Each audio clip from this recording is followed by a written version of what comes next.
Okay, thanks, Mike. Hi, my name is Ron Freeman. I am the venue director for athletics. This will be my third year as venue director, and I think 13th year working at summer games. So for any new coaches, please be sure to introduce yourself when we get to the games, and for all return coaches, welcome back. Tonight's webinar will be a little bit different than what we've done in the past. Mike has compiled all of the administrative slides into its own deck, and he's going to be presenting those at the end of my presentation. So my presentation will be strictly athletics and games related, and Mike will be talking about the administrative Special Olympics Maryland forms and other things at the end of our presentation. We will be going absolutely no later than 8 o'clock tonight, excuse me, because we have other webinars for other sports for summer games immediately following this. So we have a lot of material to cover. For return coaches, you've seen most of these slides before, but we're going to go over them in just in high level. We're not going to dig into the weeds, and you'll get these slides after the webinar tonight, so you can compile questions or read the slides at your leisure. I'm not going to be reading each individual slide, just covering the highlights. Oops, sorry. There we go. We've already been through the welcome and introductions. This is the agenda for this evening. We'll talk about a number of slides on the entries and the entry process for races, some rules and reminders. We'll show, how do I get rid of this? Okay, there we go.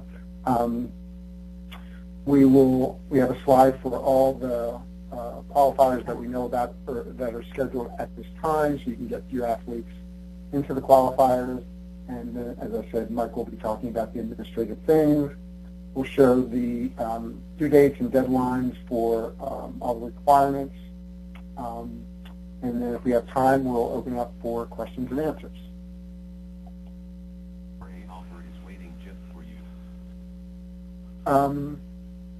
Entries and entry process. Similar to every year that I've been involved, athletes must participate in 2 qualifying events to be able to participate in summer games. This year, same as last year, athletes can enter up to 3 individual events and 2 relays.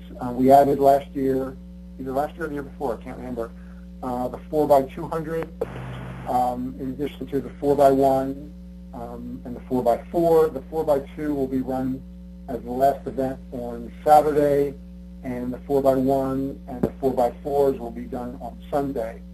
So if you have athletes eligible to run relays, they can run the 4x2 on Saturday and either the 4x1 or the 4x4 on Sunday.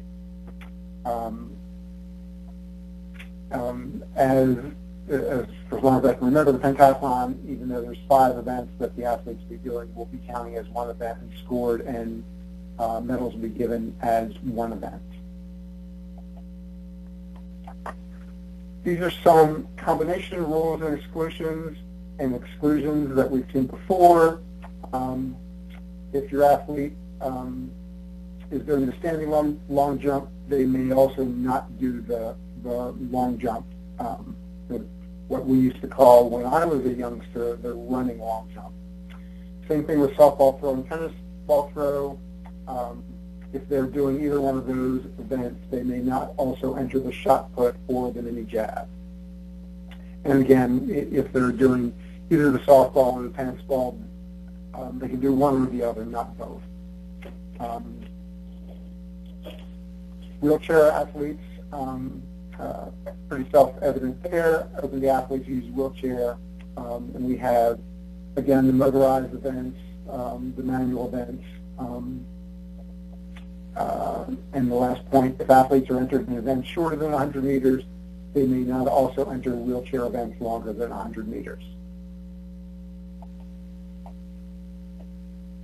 And that goes for not just wheelchair athletes, but other athletes as well. If they're entered in events shorter than 100, they may not also enter events longer than 100.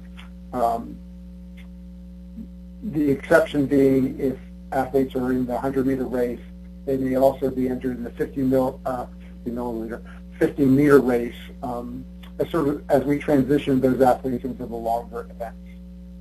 The relays, again, are open only to athletes who can run and are entered in at least 100-meter events.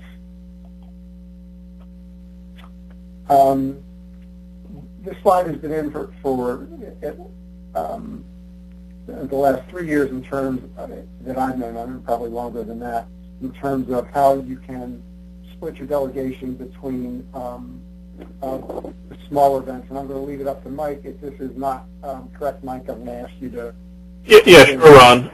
Thanks. And just to comment on the previous couple slides in terms of the if you want to call it exclusionary rules or the event combinations, that's really because those, the standing long jump, the softball throw, the races shorter than 100 meters, those are really designed for athletes who are of lower ability levels. And want to be sure we offer them, and we want all athletes who want to run track to have that opportunity to do events to the best of their ability, but we really want coaches to be challenging their athletes, and that's sort of what this is here. In all honesty, these percentages really have not been an issue in recent years. This serves more as a reminder, again, to really work to move your athletes up into more challenging events. For many years, I don't think it's necessarily the case now, but for many years, it appeared that some coaches just took the big three and just had everybody do those events because those were the easiest to enter them in, and kudos to our coaches for really pushing them. So this just serves as a reminder that you really should be working with your athletes to maximally challenged events. And Ron, back to you. And let me know when you want to hold that 50-millimeter race, and we'll add that to the schedule. Okay, thanks. We're going to have that for coaches and volunteers and staff. Okay, thanks, Mike. Rulebook. The 2015 track and field rulebook is the one that will be in force. Myself, I'll have one, and Chris McGinnis, our main track official, will have one as well. The Special Olympics rules are the ones that are dated March 2013, and they are available, and I'll show you the link on the Special Olympics .org, I think it is. We'll show you the link towards a latter part of the slide where you can get the most recent rules. These are the official weights for shot put for female and male, and a couple other rules. These are not changes from last year, but just clarifications. The 800 will be a one-turn stagger, and 1500 will use a waterfall start. 4x4 depends on how many teams we have. We'll use a three-turn stagger if we have more than 14 teams, one-turn stagger if we have 4 or fewer teams. Again, as in the previous 3 years, I believe, protests can be filed by an athlete or an official representative, that means the head coach. So if you have a protest, it will be ready for you at the not the staging tent, at the control center, as we have in the past. For field events, and this has been true for as long as I can remember, we measure down to the next lowest centimeter. That's because on throws and on jumps and runs, the athlete hasn't made that next little increment, so we round down. These are the, I alluded to a couple slides ago, the shot put weights. Here they are officially.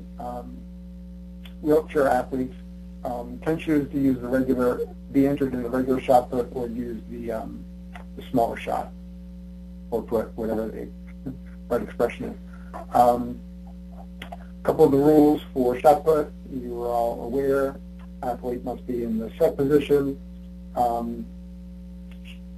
The shot cannot drop below this point during the put, and the shot cannot be taken back almost like a throw behind the neck area, behind the line of the shoulders.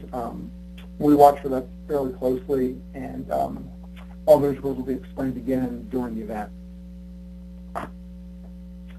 Mini jab rules. Throw must be over the shoulder, tip first. The runway for mini jab is 4x8. The runway for softball throw is 2x3. Standing long jump must be a 2-foot takeoff. And other rules, as you can see there. As I said, softball is 3x2, and the mini jab 4x8.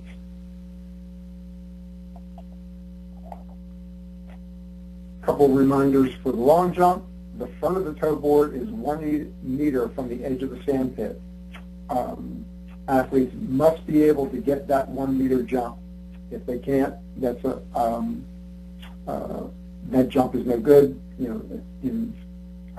Each athlete gets three jumps, and if they don't get a valid jump, that will be a DQ.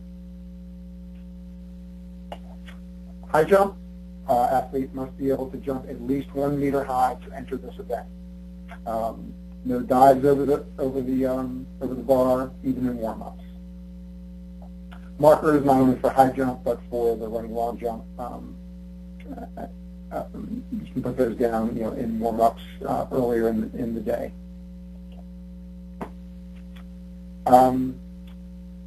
This slide has been in for the last 3 or 4 years. I'm presuming that these are the standard track colors. Hopefully that when I created this particular slide, I didn't vary the colors. Yeah, Ron, those are the standard colors that are used for most tracks. That said, they'll vary. Yeah. And I'm presuming that Towson is like this, but I couldn't, Yes, Towson does have these colors. Most collegiate tracks definitely would. High school tracks is where you're going to get right. the most variation. Right. So I'm not sure what as you're doing your practices in the spring, whether if you're going up to high school, whether you'll see these colors or not. This is our layout, and these, to orient yourself, this would be, these are the stands up towards the top. This is the finish line for all the races that are. The connection to go to webinar has been lost. Have you lost my screen? Ron, we're still looking at the standard track colors, at least on the screen. Well, I've got a message up top right-hand corner that says my connection to go to webinar server has been lost. Okay, well, I'll tell you what. If you have your slides there, let's do this. I'm going to switch over and make myself the presenter. I've got your slides on. Okay. Oh, now it is showing. Now we do see. We see you now. You're back. Okay. Okay. Oh, and I even have a message that says my network connection has been reestablished. Again, this is the orientation of the track, just so you can get a better feel where this is the stands right here, where it's the verbiage location of starting lines. These are your stands. This is the common finish line, start lines for 25, 50, 100 hurdles, and you can 1,500 over here, 3,000 over here, 200, and various other events. Okay. just for information to help your athletes as you're training, so they know, where the starter will be based on the event. We can get it off of this slide.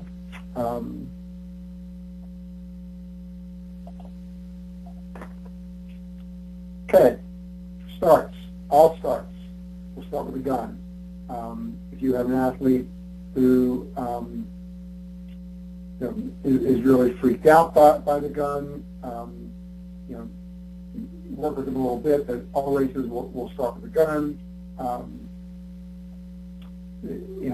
If possible, the starter will reposition himself so it's not so startling, so it's not so alarming to individual athletes. For the athlete must be able to start using gun. If hearing impaired, look for the smoke from the gun.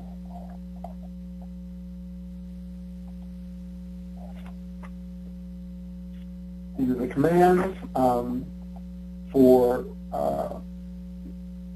races up to 400 meters. Again, this is here to help you in preparing your athletes during your practice sessions, what they will hear during summer games. 3 commands start for races up to and including 400. Longer than 400, 2 commands start. If your athlete needs to use a starting block, that's permissible in races up to 400, and an assistant, if he or she needs it to anchor the back of the block, is permitted. 2 false starts will be a DQ, and again, false starts are to the individual, not to the field.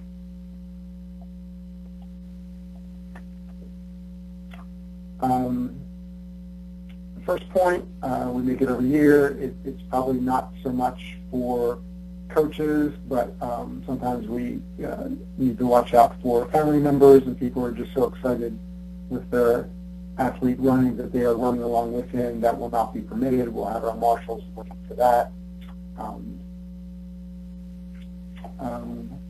Again, we will have our ropes for visually impaired athletes, and we do have athletes who cannot use a guide rope, visually impaired athletes who cannot use a guide rope. Human guide will be provided. This comes up not so much for coaches anymore, but for people who are seeing Special Olympics for the first time. Athletes must stay in the lane. Well, they need to stay in the lane for any curve, anything that has a curve where there's an advantage gained by moving toward the inside of the track. For events that do not include a curve, an athlete is not necessarily DQ'd for traveling outside of their lane, but there will be a DQ if that athlete impedes another athlete in their race. So no automatic DQ for coming out of your lane, but for coming out of your lane in a shorter race. Ron, just one quick comment on that first point on that bullet in terms of running with that, or folks running with them. I can't stress enough that at your local competitions, and actually for all the rules, but this one in particular, at your local competitions, and actually when you're training, when you're doing simulated competitions, really stress that with the family members and other coaches there to not be running with the athletes. There are certainly times during your training program where that would be appropriate. I'm not saying that that's never appropriate.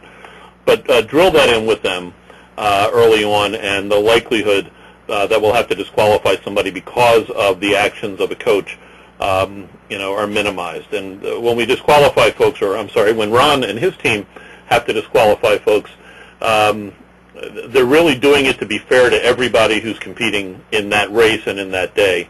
And if any athlete is getting any kind of unfair advantage, which comes with someone running alongside them, that is not fair to the other athletes in the race. So, thanks. Back to you, Ron. Okay, that's Mike, I'm sorry to interrupt, but this is Roger Becker, and the coach running with the athlete, I'm assuming that's not going to apply to me with running with Jerry Gatton from St. Mary's County. No, because you're there as a guide. Okay, I was just making sure. Yeah. Yeah. We're talking about people off the lane, you're running on the side, you're more or less pacing the athlete. Okay?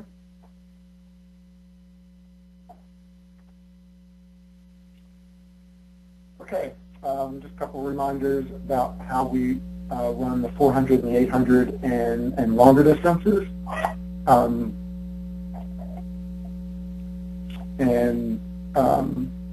Well, this point about those are,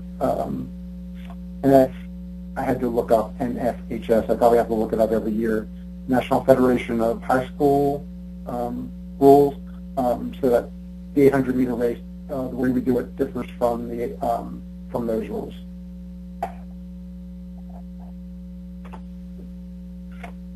Okay, just another reminder. The place is determined by the order the racers cross the finish line, not when they're reported times. We will have spotters at the finish line. We have people who are capturing the times. Our goal is to get the order of the finish right, and that's how the event will be awarded. Sometimes, timers, their clock doesn't work. Their thumb is a little slow. Something goes wrong. But the order of the racers crossing the finish line is how we determine that order. Again, and sometimes this applies to really, really close races. It's based on the athlete's torso crossing the finish line, not their head, not their feet, certainly not their hands stretched out in front of them. And for wheelchairs, it's the front wheels.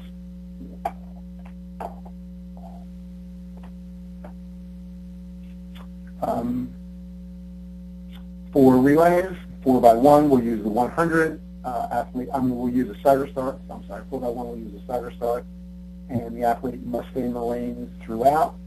Same thing with 4x2. Stagger start, must stay in the lanes throughout the race.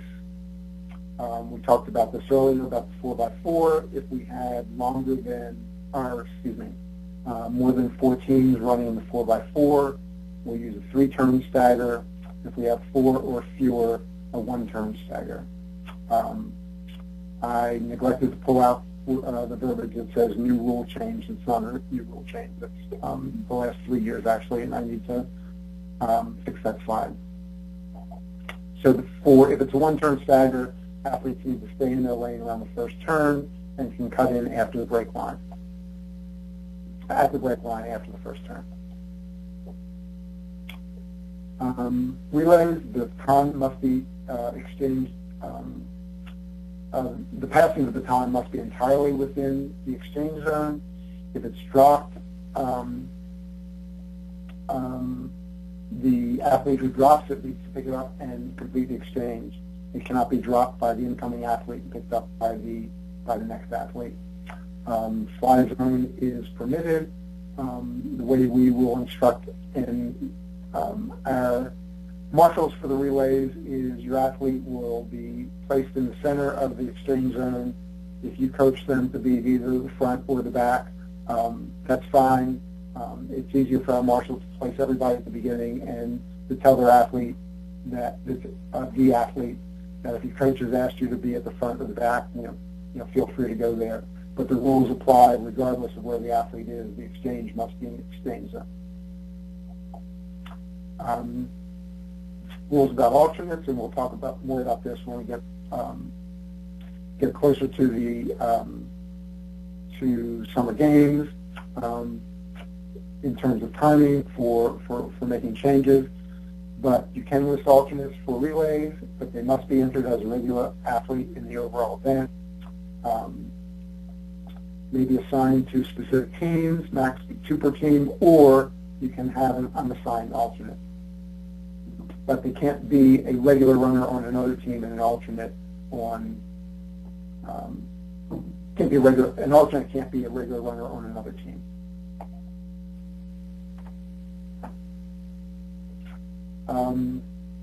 we talked about this earlier. We created this slide when 4x2 was a new event. But again, your athlete new for the last couple of years is they can enter 2 relays, one on Sunday, one on Saturday and one on Sunday. The next few slides I'm not going to go over in a whole lot of detail. It's just kinds of suggestions and things that you can do as a coach when you don't have a track available in terms of where you can go, how you can practice using a starter's pistol or a cap gun to familiarize your athletes with how the races will actually start.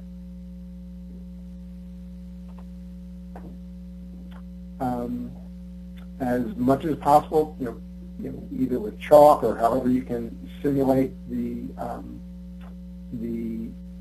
throwing vectors for mini jab, softball, ball throw, shot put. You need to do that because that's what they'll be judged on during the event.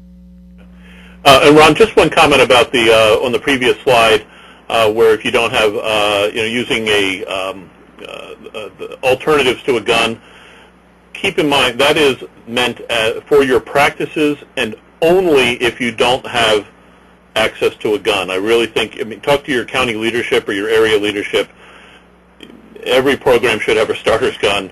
But during your competitions, you absolutely must use a gun. You're doing your athletes a huge disservice if you don't. And quite honestly, any competition that isn't started using a gun will not be counted as a sanctioned qualifier. So please don't confuse this with what you should be doing at your competitions. This is only in the extreme situation where you don't have access to a track, or with the gun you just cannot get a gun, or as has happened, those of you know I coach track as a volunteer as well, and if your gun breaks and you have to do something, then you can do something on the short term for that, but don't confuse this with a competition. Thanks. Okay, thanks. Again, some suggestions to simulate what you'll find at summer games. Jumping pits are always preferred. All our events are on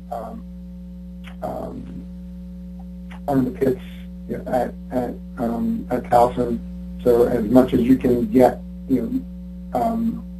something as close as possible to what your athlete will be competing on is preferable for that athlete.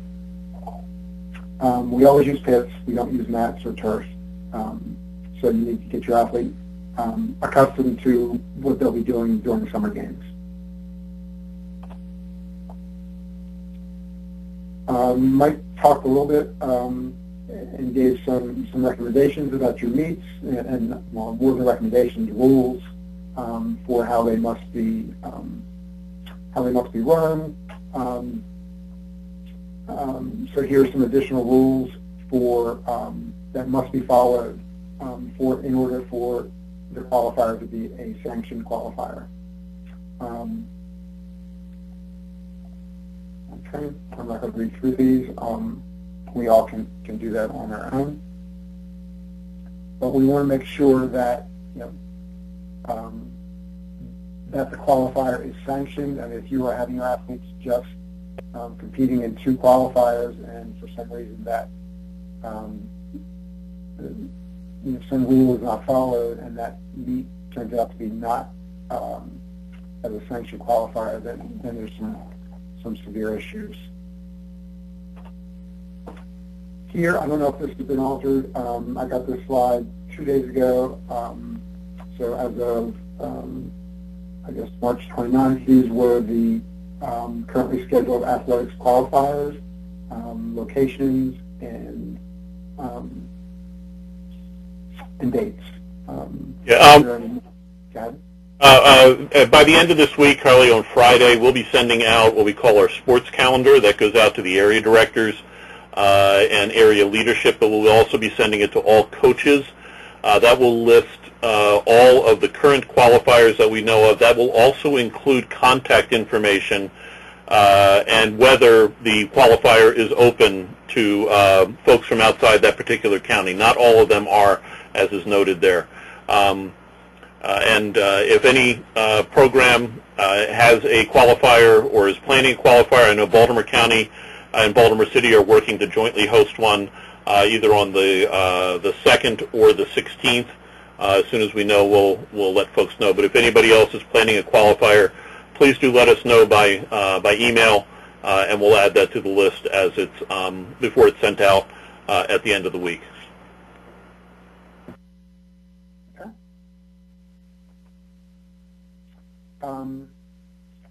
Here's where you can pull some information. The Special Olympics athletics rules are on specialolympics.org.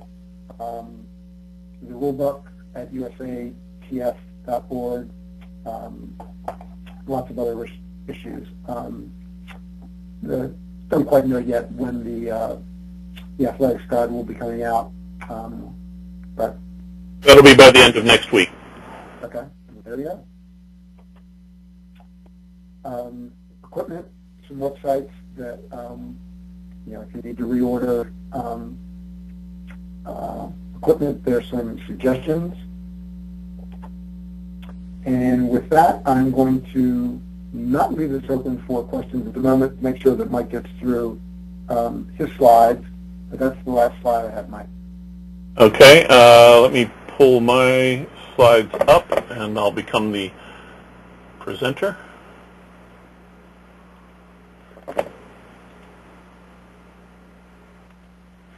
Okay, and hopefully you can see my screen.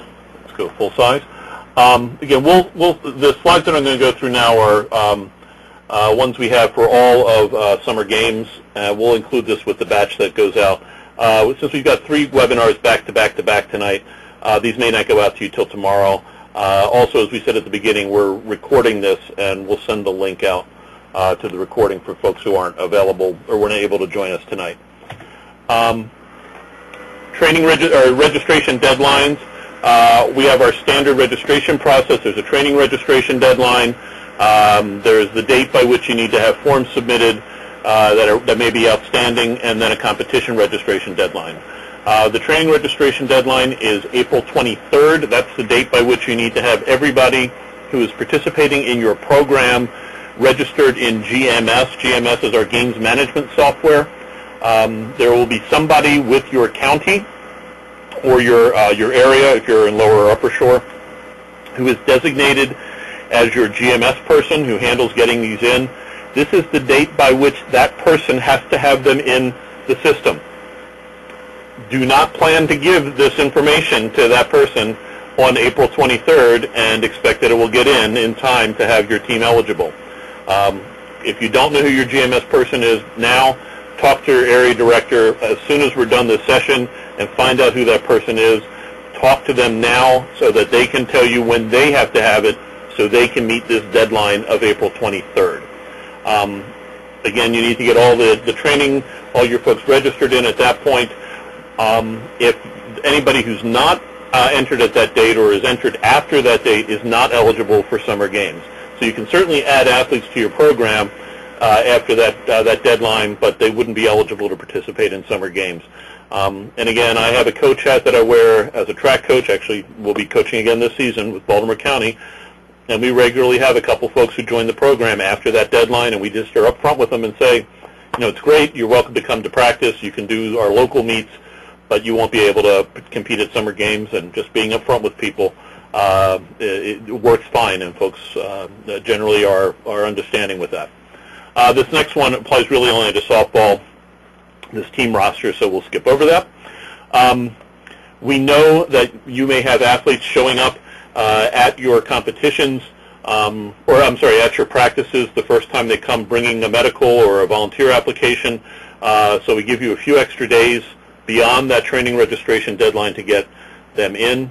So by that date, and again, this is when the forms need to be at headquarters. There is somebody in your county who is assigned to make that happen. You don't email them in or fax them or mail hard copies.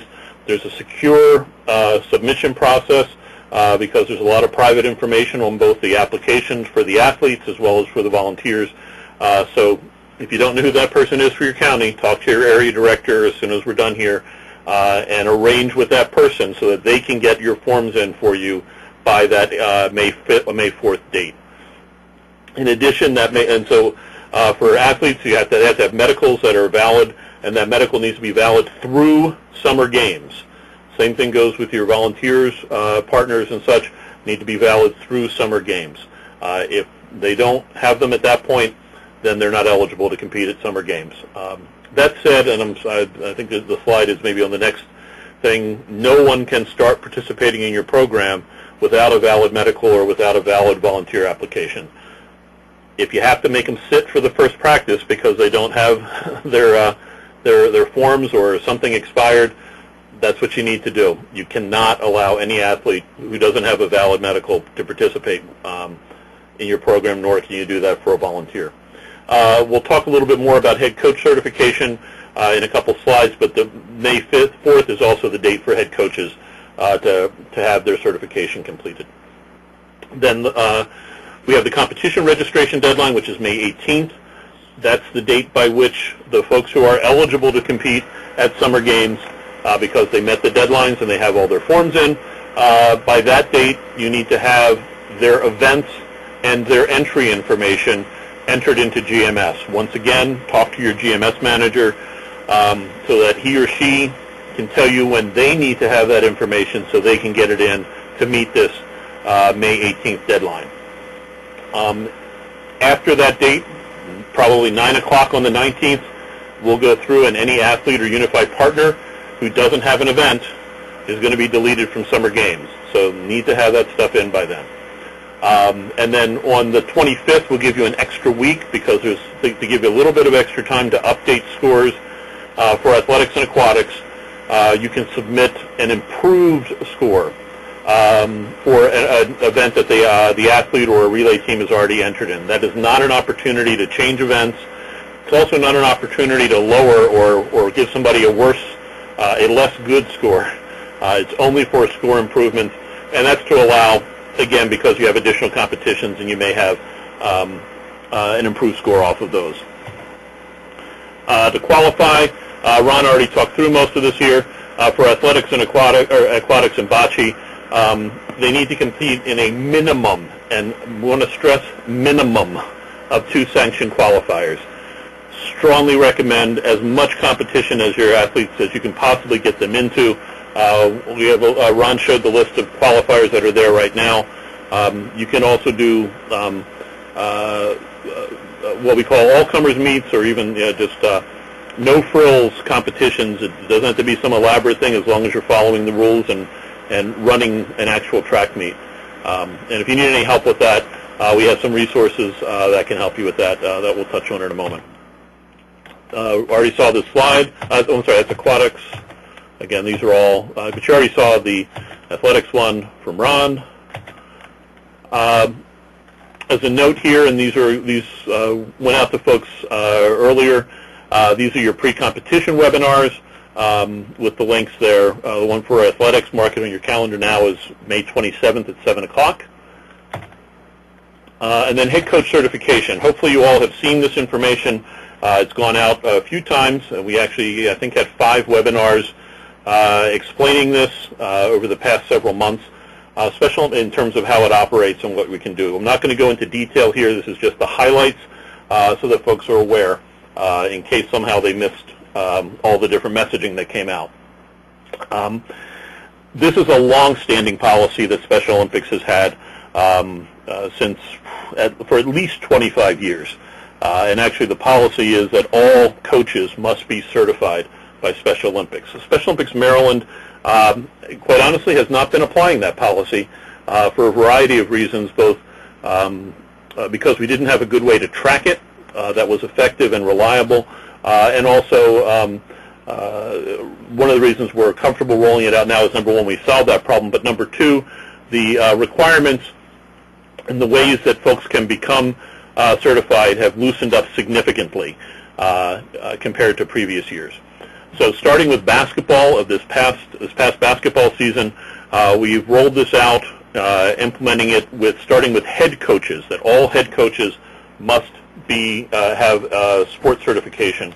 And again, this is not new in the sense that, why is Maryland doing this? But rather, Maryland should have been doing this for quite some time. So for each delegation, for track, each delegation needs to have at minimum one person who qualifies as a head coach to bring a team to summer games. Strongly recommend several folks do this so that they're prepared. It's valid for up to 3 years. I can also tell you, I think this is on the next slide, but just mention it here.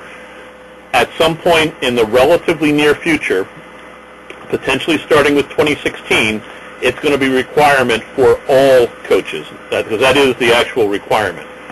So we're starting with head coaches, but in the fairly near future, possibly as soon as next year, it'll apply to all coaches, that all coaches must meet the certification requirements. This week, we sent out a batch of this a couple months ago. We've gotten lots of updates, but we'll send you a listing that lists every course that we have record of, that folks have participated in, as well as the certification status of anybody who has had a certification according to our records, so that you can see what's what. If you think that there is an error there, if you believe that you've taken a course at some point, contact your regional sports director, and we'll see what we can work out. We'll see if we can do any kind of verification on that and give you the proper credit for that. So if you have had a previous Special Olympics sports certification for your specific sport, you can renew it simply by taking either a general learning experience or course, or a sport-specific one.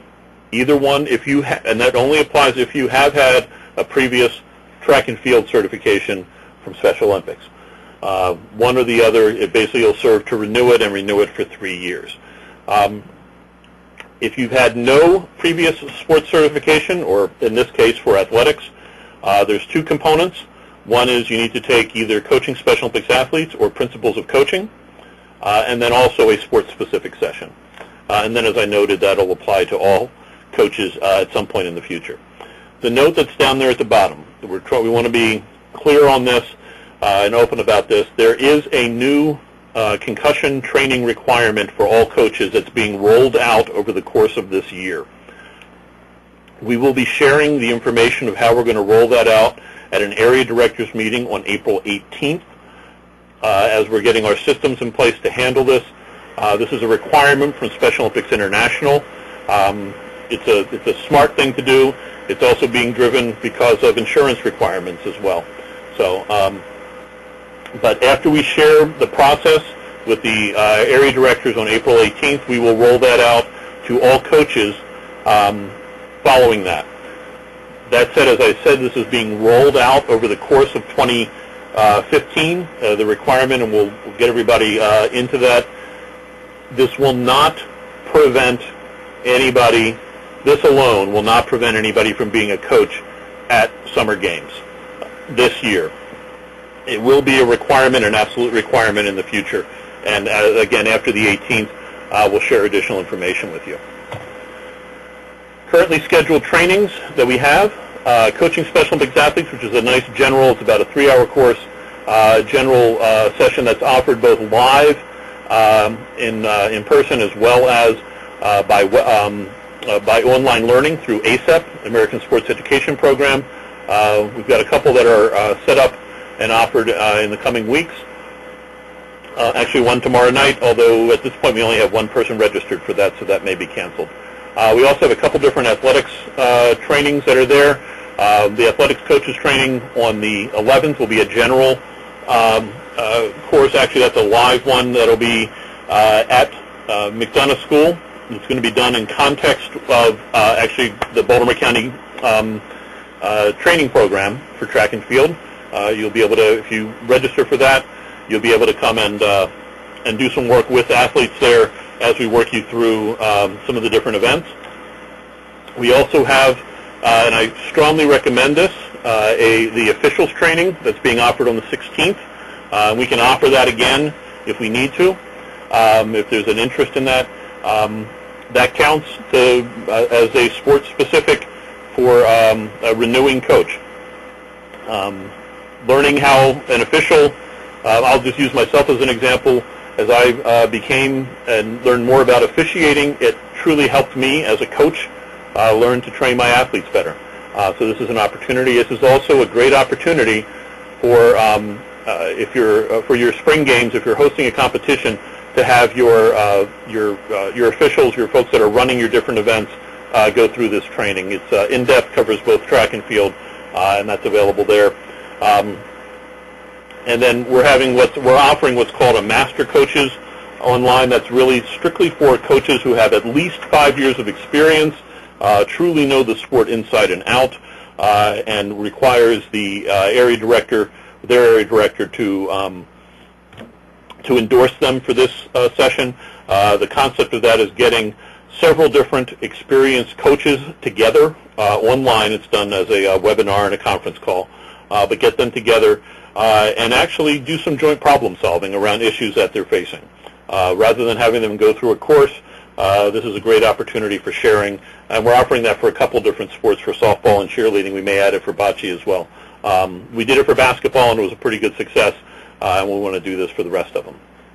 That said, we're looking to host additional sessions, additional coaching Special Olympics athlete sessions, so on down the line. If this is something that you or your area is interested in potentially hosting, same thing goes for some sports-specific sessions, interested in doing those as well. Contact your regional sports director. Their contact information is on a slide in a moment.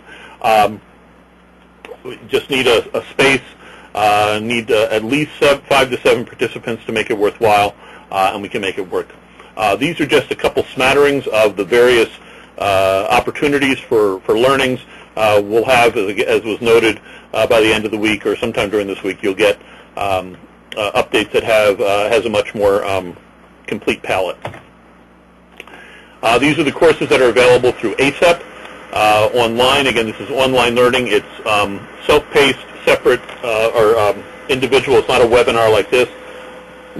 We've had several folks go through these with, generally speaking, very positive feedback. Any of these, any of the ones that are under general serve to meet that general requirement for a renewing coach. And the athletics program, the athletics one there is very good. I can speak highly of that.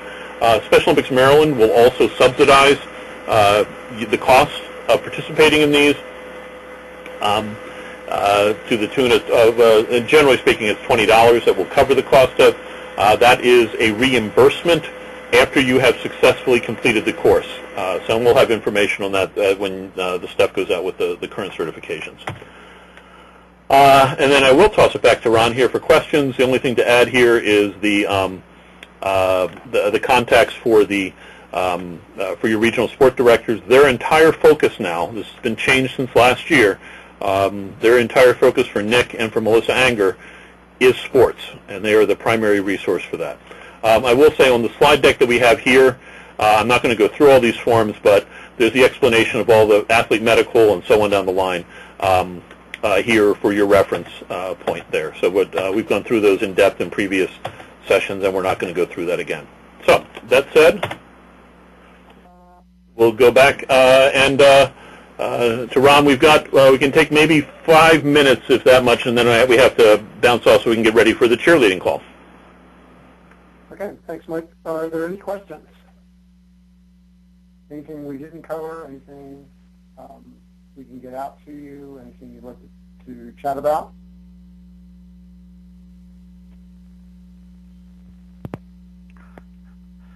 Mike, this is Frank. Hi, Frank. On the qualifiers page, there was a bullet item about something about 3 people per heat. I'm not sure if you not artificially create. Don't force it. I'm sorry. What it said is that you not artificially create 3-person heats. So, in other words, I don't know that anybody does it anymore, but there have been some areas when they held competitions that they made sure that 3 people were in a heat and no more than 3 because they wanted everybody to get a medal, and a counter to the competition aspect. If that's how it works out, because that's what your numbers look like and that's what your entries look like, there's no problem with that. But not artificially creating 3-person heats is the issue. Thank you. Sure. Good question. Hey, Ron, quick question. One, I know the planning for the state game is down the road, but so we can get our athlete prepared. We have an athlete who, for religious reasons, cannot run on Saturday and is interested in the low hurdles. So before we sort of get him qualified for that, I want to know if it would be possible that if he does qualify, if we could then ask you to run that event on Sunday. Actually, I think hurdles are on Sunday anyway. Yeah, I think they are. I'm pretty sure they are. Okay. I don't recall. I know that with the pentathlon it was, but I didn't recall if the individual was. Yeah, okay. We do all the hurdle events are on Sunday morning, pretty sure. Okay. Well, that's even better. Okay. All right. I'll probably remind you to not change that when we do the spring, when we do the the pre-competition webinar. But thank you very much. Yeah, it's in the other webinar. I don't have it available in front of me, but I'm pretty sure when I looked at the schedule that the hurdles are all Sunday morning. Great. Thanks.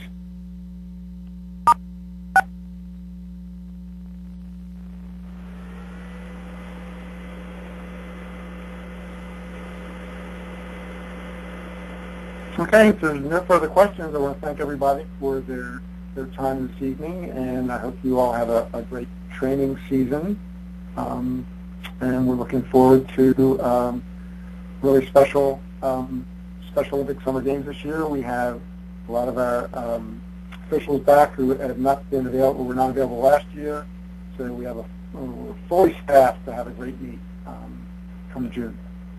Thank you all, and anybody who's celebrating a holiday later this week, hope you have a pleasant, happy, and healthy holiday, and we'll see you throughout the season. Good night. Thanks so much, guys. Okay, thanks. Also, if anybody is on the line, on the phone already for the cheerleading webinar, unfortunately I need to disconnect you, and you'll have to dial back in.